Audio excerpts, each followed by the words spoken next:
Hello composers, Mike here. You are going to learn my best tips on using the tempo track in Logic Pro X right now. I will also give you a bonus tip in the end of this video.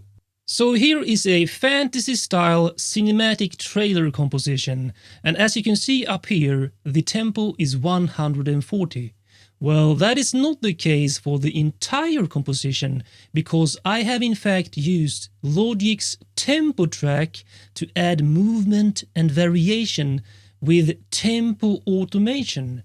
And I have added a slowdown in tempo at the end here, which is actually very common, and it truly adds more emotion and anticipation for that final resolution of the composition. Let's take a listen first.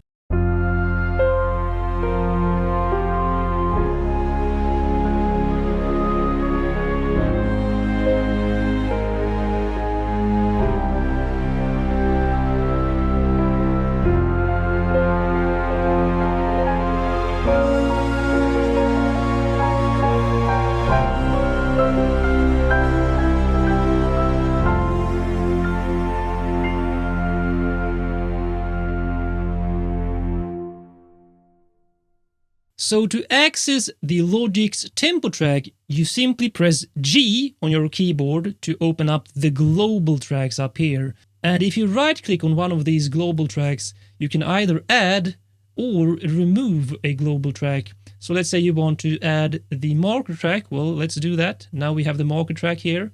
Or remove the arrangement track. And now you have done so. And you can go back and forth. Perhaps you just want to show the tempo track for now, and there it is. And here you can see the tempo track with the starting BPM and the automation here at the end. So let's increase the size of the tempo track so we can get a better view. Now, how do you add automation to the tempo track? It's really easy. You simply left click with your mouse somewhere on the line here. Let's say you want to add an automation here on the 6th bar. Well, left click with your mouse and now you have an automation point. Now you can simply left click and drag down to add a tempo automation going down in BPM or up. Let's say you want to increase the tempo here. So let's go to 150 here. Next you need to decide if you want an instant change in tempo like I have here, or a gradual change over time like I have here. So let's say you want a gradual change. Well, then simply take this point and drag it like so, and you can see the curve here.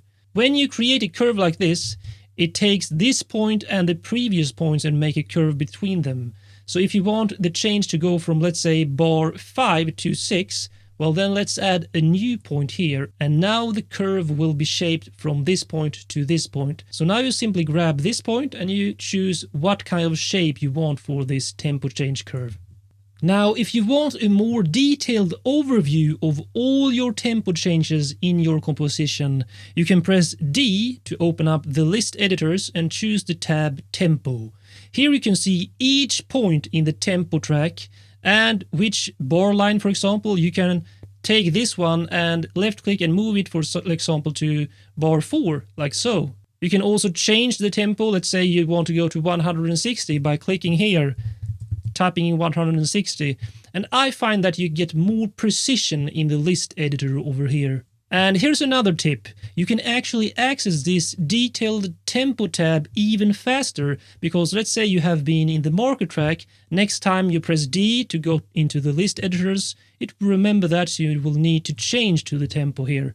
Well, if you instead use Option, Shift and T, it will open up this tempo tab in a floating window here, and then you can simply close it when you are done. Now here's my bonus tip for you. First, you should learn that this gradual decrease in tempo is very common in the end of tracks, especially for orchestral and cinematic music or music played by a band. Well, another thing that is common for practically all styles of music is to have the chorus or power section slightly higher in tempo than the rest of the track. So I recommend that you try adding a tempo automation in your chorus. Let's assume your chorus is here from bar 5 to bar 9, so add 2 points here and then simply increase the tempo by a couple of BPMs. It will not be super audible, but People who listen to your track will definitely feel that there is more energy in this section.